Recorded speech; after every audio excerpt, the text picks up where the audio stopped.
Allahu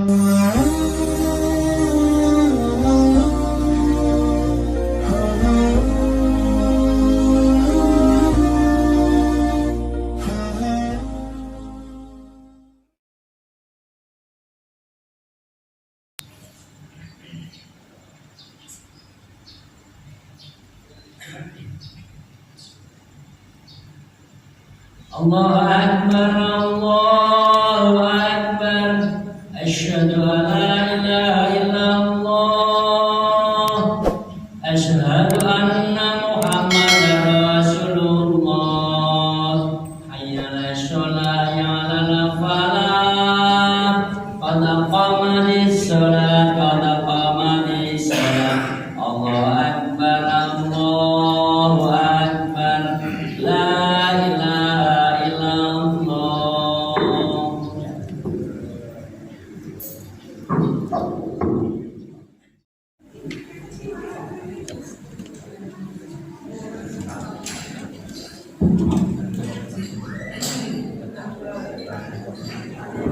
Assalamualaikum warahmatullahi wabarakatuh. Bismillahirrahmanirrahim. Wassalatu wassalamu ala rasulillah sayyidina Muhammadin abdillah. La haula wa la quwwata illa billah. Hadirin hadirat sebagai jamaah salat subuh, jamaah kuliah subuh, masjid salat.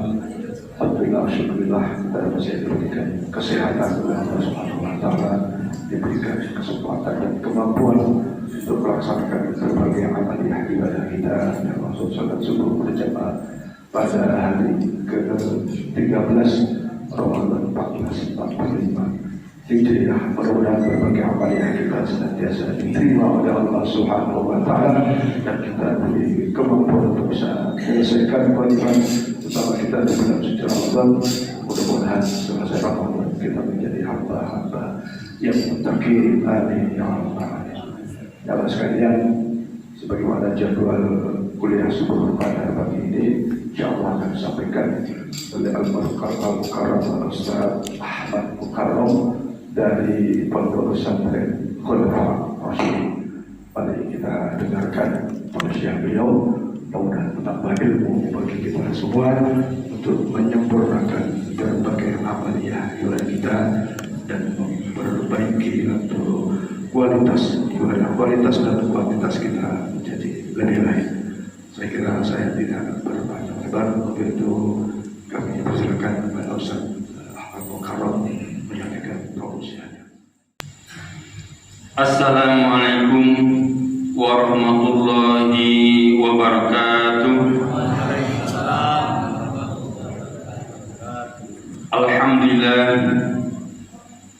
Alhamdulillahilladzi qad akhrajana ta'ijal fikri li arbabil hijab wa hatta anhu min sama'il aqli kula hijabi min sahabil jahli hatta badat lahum sumusul ma'rifah ra'au muqaddaratiha munkasifah.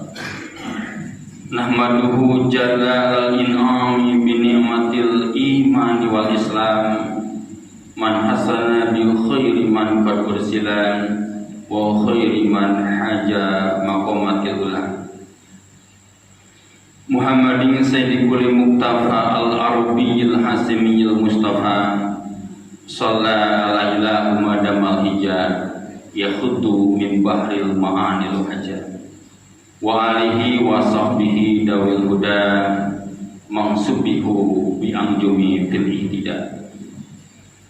Allahumma fassalli wa sallim wa barik ala sayyidina wa habibina wa syafi'ina wa karimina wa maulana Muhammadin wa ala alihi at-tahirin at-tayyibin wa ashabihi al-quril mayamin wa man tabi'ahum ihsanin ila yaumidin. Amma ba'd.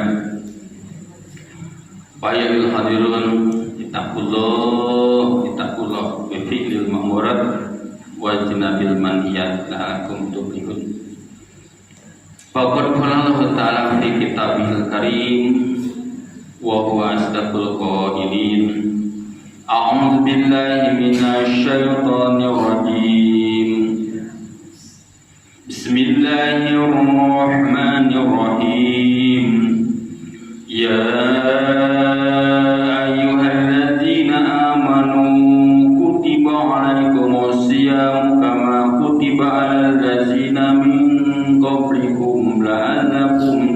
tattaqun. Wa qala Nabi sallallahu alaihi wasallam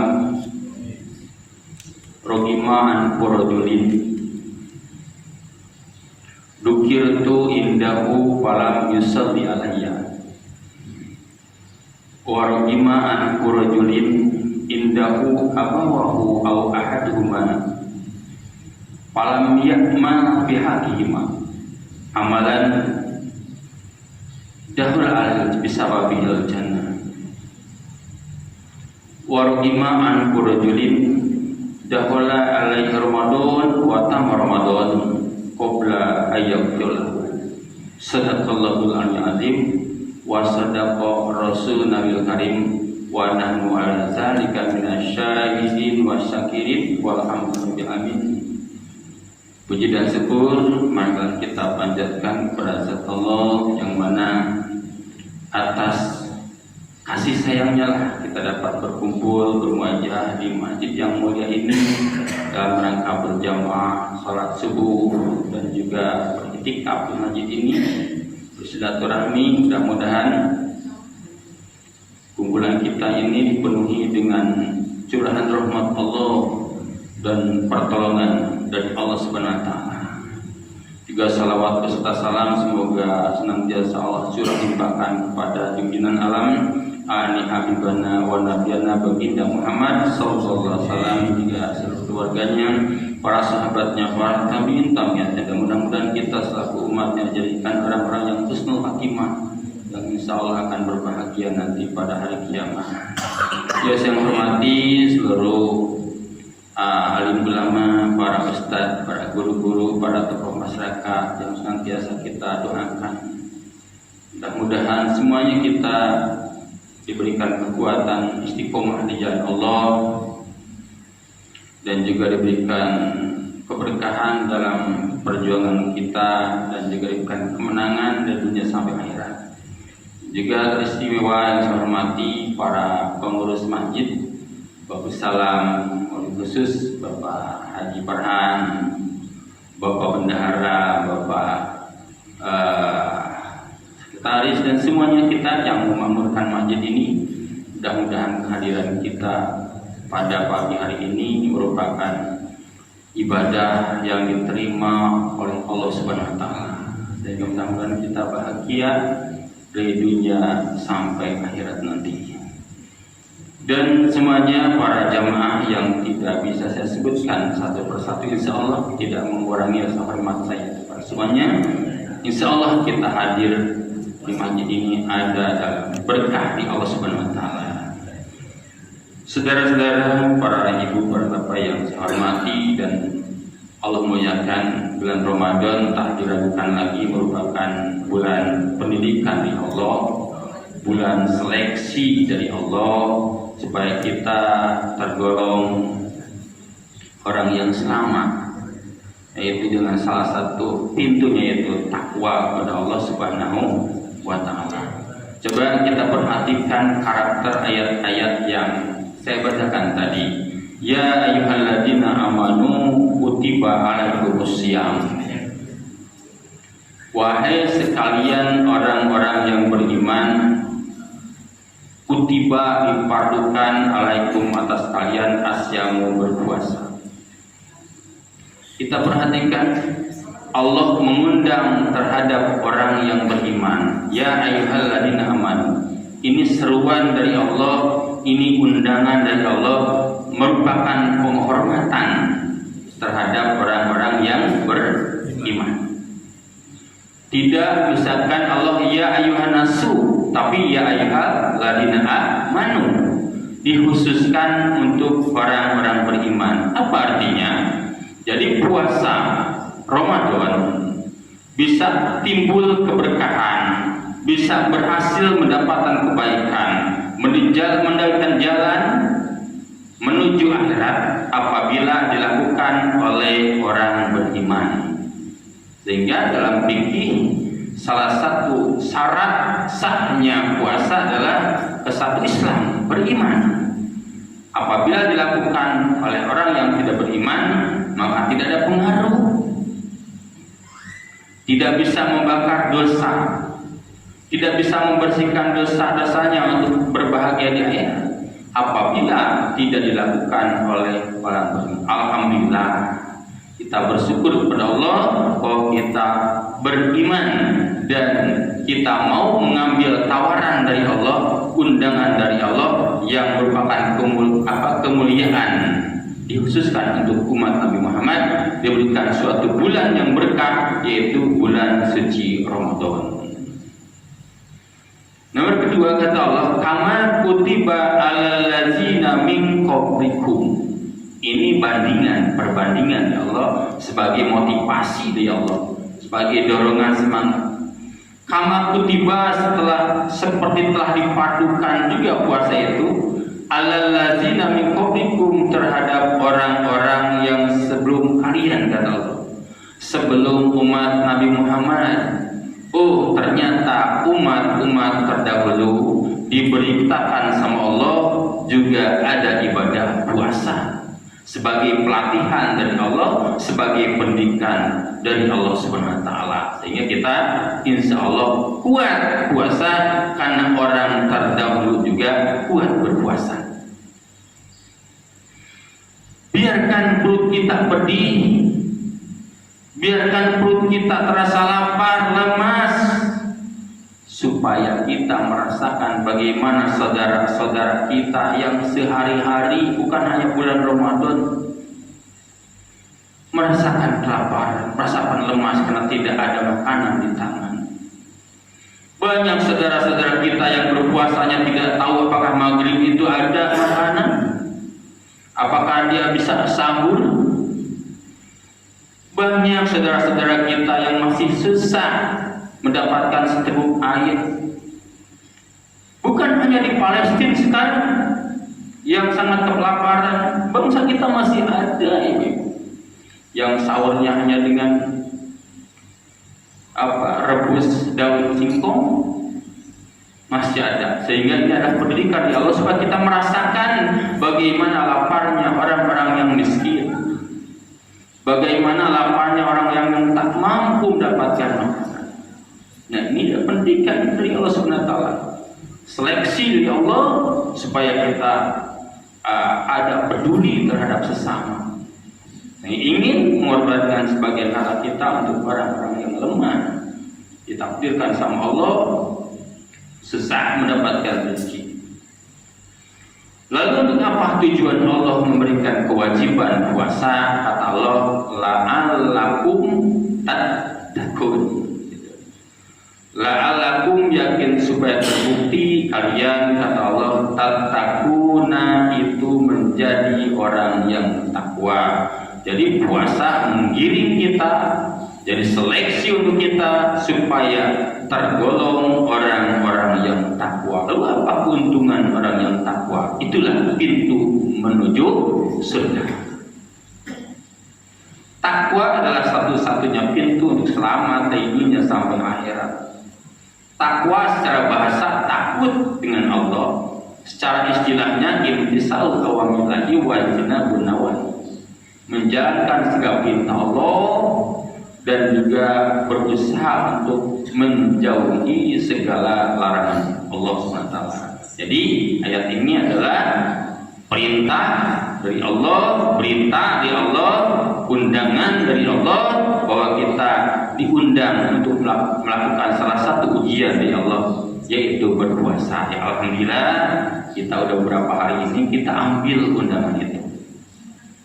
Banyak saudara-saudara kita yang tak peduli, betul Baji, tidak peduli dengan bulan suci kah, tidak suci kah. Nah, ini kita alhamdulillah iman, tahu, yakin bahwa ini adalah jalan selamat di sisi Allah Subhanahu wa taala. Dan Allah sodorkan beberapa amalan-amalan untuk memakmurkan bulan Ramadan. Di antaranya kita berpuasa, tadarus Quran, ibadah tarawih, capekkan badan kita untuk ibadah kepada Allah Subhanahu wa taala supaya kita selamat dari dunia sampai akhirat nanti. Saudara-saudara yang saya hormati dan Allah muliakan, tadi saya membacakan satu hadis yang mana hadis itu saya kutip dari kitab Durratun Nasihin yang melalui jalurnya Abi Hurairah. Kita perhatikan di sini, kata Kata Rasulullah, sabda Rasul, rogima anfu rojulin ailah qadalun wa iqaratun. Rogima anfu rojulin, alangkah rugi dan rendahnya seseorang. Bahasa rojul di sini bukan hanya untuk laki-laki. Rojul itu mana laki-laki, tapi di sini adalah untuk orang. Rogima anfu rojulin, alangkah rugi, alangkah rendahnya seseorang. Zukirtu indahu, disebut namaku di hadapannya. Nama siapa? Nama Nabi Muhammad. Walam yusalli alayya, lalu dia tidak mau bersalawat terhadapku. Tatkala kita mendengar Nabi Muhammad, maka ucapkan sallallahu alaihi wasallam. Ini menunjukkan bahwa dalam beribadah itu ada suatu ibadah yang mudah, yaitu bersolawat, yang pahalanya sangat besar, yang merupakan proposal untuk selamat di akhirat. Perbanyak solawat, karena kata Rasul, alangkah ruginya orang yang apabila mendengar namaku lalu dia tidak mau bersolawat terhadapku. Maka bersolawat banyak-banyak. Rasulullah SAW sebagai wasilah, sebagai jalan untuk mendapatkan curahan rahmat Allah Subhanahu wa taala. Nomor kedua, rogima anfu rajulin, alangkah rendahnya seseorang. Indahu abawahu, di sisinya atau di hadapannya ada kedua orang tua. Au ahaduhuma, atau salah seorangnya itu orang tua. Walam ya'mal bihadihima, lalu dia tidak beramal, tidak berbuat memenuhi hak-haknya orang tua. Menghadapi orang tua biasa-biasa saja. Menghadapi orang tua tidak terasa istimewanya. Melihat wajah orang tua biasa seperti bagaimana melihat orang lain. Alangkah rendah dan hinanya seseorang apabila menghadapi orang tua seperti itu. Lalu apa hak-haknya orang tua? Banyak-banyaklah kita minta maaf terhadap orang tua. Maafkan abang, maafkan adik. Minta doa yang baik, mendoakan. Jangan dikasih berita-berita yang selalu memberatkan hatinya. Doakan, ya Allah, ringankan kehidupan ibu dan bapakku karena dia sudah repot mengurusku. Nah, itu hak-haknya orang tua, berbuat baik terhadap orang pada bulan Ramadan ini tingkatkan. Jangan biasa-biasa saja. Jadi apabila orang tua masih ada, sering-seringlah kita kalau jauh sering telepon, sering minta doa. Pertama doa yang kita minta, karena doanya orang tua mustajab, jimat untuk kita orang tua. Apabila dekat, seringlah kita kunjungi, seringlah kita memperlihatkan hormat kita terhadapnya. Apabila telah tiada, doakan, ya Allah, lapangkan alam kubur kedua ibu bapak, berilah rahmat, selamatkan. Hanya satu pintaku, ya Allah, aku ingin bertemu bersamanya di akhirat. Itu yang kita ucapkan terhadap orang tua. Maka pada bulan Ramadan ini tingkatkan rasa sayang kita. Mau masih ada ataupun tidak ada, terus kita tak bosan-bosan membaca Allahumma ighfirli dzunubi wa liwalidayya. Tak bosan-bosan. Bukan hanya sedang sholat, bukan hanya tatkala setelah sholat, tapi setiap ingat, sedang kerja, sedang apapun, terus doakan. Kita harapkan selamat kedua orang tua. Jangan jadi orang yang hina, yang rendah, kata Rasulullah, yaitu orang yang tidak memenuhi hak-hak orang tua. Nomor 3, rogima an purujulin. Kata Rasul, alangkah rendah, alangkah hinanya seseorang. Dakhala alayya Ramadan, dia masuk bulan Ramadan, Wa tamam Ramadan, dan sempurna Ramadan 30 hari sudah selesai Ramadan. Qabla ayaghfir lahu, sebelum dia diampuni dosanya. Ramadan sudah habis, dosa masih utuh. Ramadan sudah sempurna, dosa masih tetap seperti biasa. Jadi tidak mampu Ramadan membakar dosanya. Mengapa terjadi seperti itu? Itu orang-orang yang tak peduli dengan kesucian Ramadan, tidak peduli dengan diagungkannya Ramadan. Ramadan adalah bulan yang mulia, yang dihormati Allah. Sehingga kita harus terasa. Kalau sedang tarawih, kita usahakan tata hati terasa sedang takwa pada Allah. Jangan kita salat Allahu Akbar, hati kita tidak merasakan keakbaran Allah, tidak terasa kesucian ini Ramadan. Terus kita paksakan. Kita misalkan cepat lagi hati kita dengan Allah, tetap cepat gantungkan lagi pada Allah. Terus seperti itu. Karena hati kita memang keras yang dipikirkan anak dunia, kesenangan. Kadang-kadang sedang tarawih ini ingat dengan baju baru yang baru dibeli. Kadang-kadang sedang tarawih mikirkan baju apa yang akan dibeli. Keras hati kita. Maka cepatlah gantungkan lagi, hubungkan kita lagi, sambung hati dengan Allah Subhanahu wa taala supaya terasa ini adalah penghormatan dari Allah, sehingga umat Nabi Muhammad diberikan suatu bulan yang mulia supaya kita mudah masuk surga Allah, yaitu dengan suatu bulan yang dilipat-lipatkan pahalanya, yaitu terus kita bergantung terhadap Allah Subhanahu wa taala. Tawakal kita, ya Allah, tolonglah badan kami ringankan untuk melaksanakan ketaatan kepada Allah Subhanahu wa taala. Di antaranya perbanyak zikir kepada Allah, perbanyak tilawah Al-Qur'an. Dan di antaranya ada hadis juga saya kutip dari kitab Durratun Nasihin dari Abi Hurairah. Kata Rasulullah, al-jannatu mustaqatun ila arba'in nafar.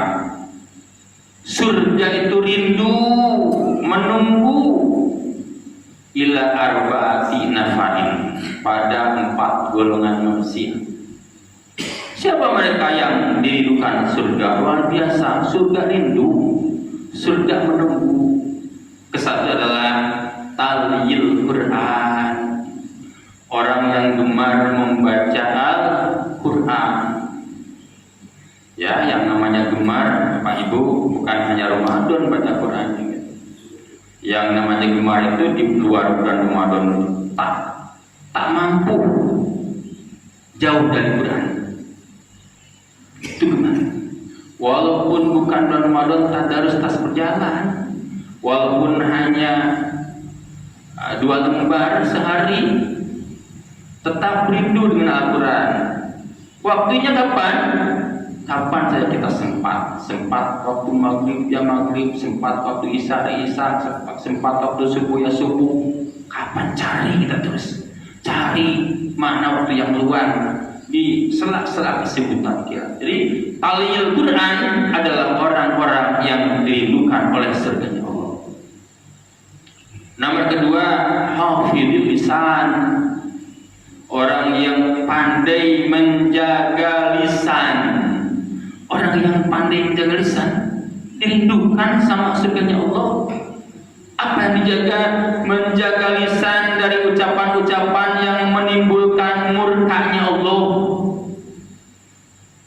Ini telunjuk kita, ini wakil dari lisan kita. Ketikan-ketikan kita jangan sehingga menyinggung orang. Jadi hafidh lisan adalah orang-orang yang dirindukan oleh surganya Allah. Sehingga puasa kita nih bukan hanya menahan makan dan minum.